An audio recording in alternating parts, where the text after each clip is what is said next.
À la rencontre entre deux continents, impliqués internationalement dans plusieurs conflits et engagés sur ses propres frontières, les forces armées royales marocaines sont depuis une décennie à la croisée des chemins. Kelmus s'apprête à opérer la défense du Maroc. Nous précisons que la vidéo s'attardera sur les composantes principales des phares, forces armées royales. Nous n'aborderons donc pas les sujets de la gendarmerie royale, de la garde royale et des unités des forces spéciales. Pour vous donner un point de vue global, nous nous concentrerons sur les équipements principaux afin de gagner en clarté et ainsi vous simplifier les projections qu'un inventaire exhaustif empêcherait. L'armée royale.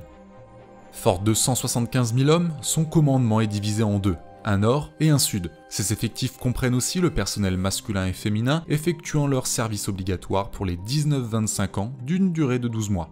Ce corps d'armée comprend 11 bataillons blindés équipés avec plusieurs types de chars de bataille.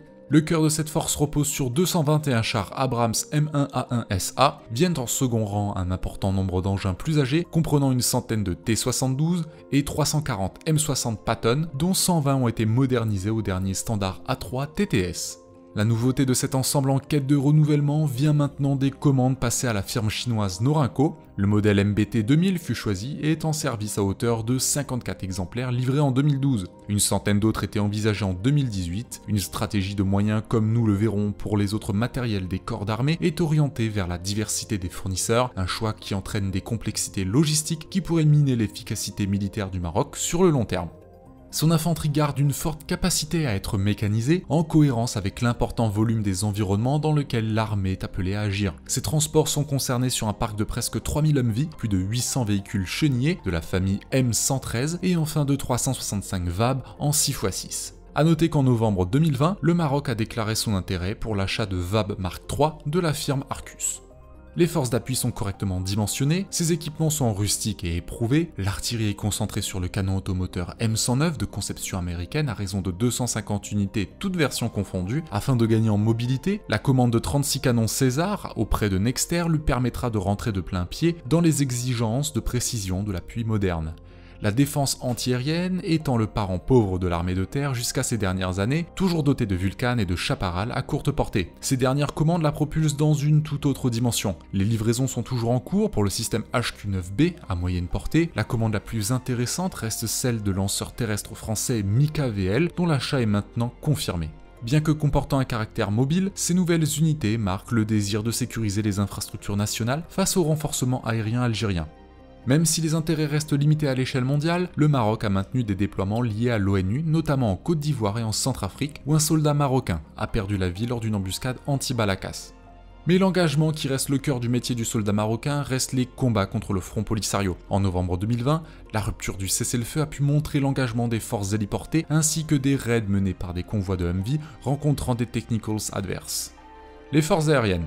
Elles sont organisées autour d'une force hétéroclite mais qui ne manque pas de cohérence. Tout d'abord, 24 F-16C et D, bloc 52+, en passe d'être modernisés au standard bloc 70, l'objectif étant de renforcer cette flotte à partir de 2022 avec 25 nouveaux F-16 au standard Viper pour 3,8 milliards de dollars afin de bénéficier des avantages apportés par les radars AESA et l'ajout de la liaison 16. Ces unités sont clairement une réponse au réarmement algérien en MiG-29 et Su-30. Même si les forces marocaines sont moins volumineuses, le niveau d'entraînement est considéré comme bon selon les standards occidentaux. Ils ont été fortement médiatisés après leur déploiement en 2014 dans la coalition contre Daesh et surtout au Yémen en mars 2015 en appui de la coalition arabe. Leur retrait a été immédiat après qu'un F-16 a été abattu par une DCA autiste. La seconde ligne est assurée par 26 F-5E Tiger III et les mythiques Mirage F1 au nombre de 24. Leur rôle dans la lutte contre le Front Polisario reste leur rôle principal. Leur présence fut confirmée sur l'aéroport de Laayoune comme base de départ de leur raid. Leur modernisation arriva en 2006 au standard Astrak par l'entreprise du même nom, fruit d'une alliance entre Thales et Safran. Les capacités ISR sont fortement renforcées. Avec l'arrivée de 3 Gulfstream 550, la flotte de drones s'étoffe et opère une transition vers des modèles chinois. Enfin, sa force d'hélicoptères est vieillissante, alignant 23 Gazelles pour l'attaque, 26 Puma, 3 CH-47D Chinook, le taux de disponibilité reste assez flou et les conditions environnementales d'utilisation ne participent pas à la tenue dans le temps de leurs engins. Après un appel d'offres sur les marchés turcs et italiens, c'est finalement par les USA que la relève commencera avec l'autorisation de vente en novembre 2019 de 24 hélicoptères d'attaque AH-64E Apache avec un lot de 600 missiles AGM-114 Hellfire. La Marine royale. La flotte du roi du Maroc n'a vraiment que deux missions. la défense de la zone économique exclusive du royaume et l'engagement potentiel pour le contrôle du détroit de Gibraltar. Pour cela, les 12 000 marins sont répartis sur 2 bases majeures, Casablanca et surtout depuis 2016, Ksar-Segir. Le navire amiral, à partir de 2013, est devenu le Mohamed VI, frégate type Frem, atout principal de 470 millions d'euros, bâtiment le plus puissant d'Afrique avec ses consoeurs égyptiennes, doté d'excellentes capacités anti-aériennes et plus encore anti-sous-marines. Elle serait la plus sérieuse menace pour les sous-marins kilo-algériens, notamment à cause de sonars remorqués Captas 4.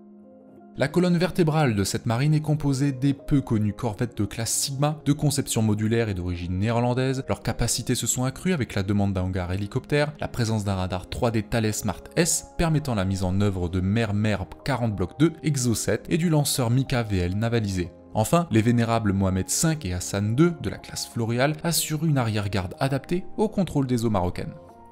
Néanmoins, elle doit renforcer certaines capacités. Son nombre limité d'aéronefs et de moyens de guerre des mines grève son potentiel. Là où le manque est terrible, c'est dans l'absence de forces sous-marines, quand ses voisins algériens et espagnols en sont équipés. Malgré des contacts et des débuts de formation avec les sous-mariniers portugais en 2019, la décision d'engager une partie du PIB national et du potentiel humain dans la création d'une escadrille de sous-marins est reportée à 2022. Le Scorpène Compact, en propulsion AIP, est une possibilité qui semble se confirmer depuis peu.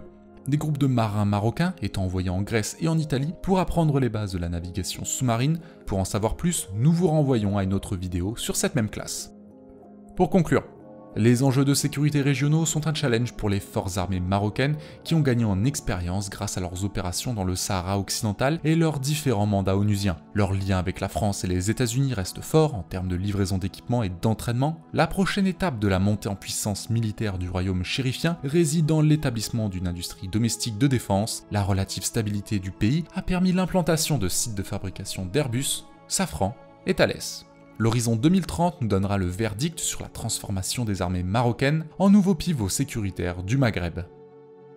Cette vidéo est terminée, mais sachez que vous pouvez retrouver Defense Insider sur Instagram où nous parlons tous les jours de l'actualité militaire mondiale tout en vous faisant participer dans les votes hebdomadaires pour choisir le pays de la semaine pour lequel nous décortiquons ses capacités de défense, à savoir leur armée de terre, leur marine et leur armée de l'air. N'hésitez pas à mettre un j'aime et à nous suivre sur Instagram si vous appréciez le contenu autour de la défense, cela aide YouTube à répertorier notre contenu au plus grand nombre.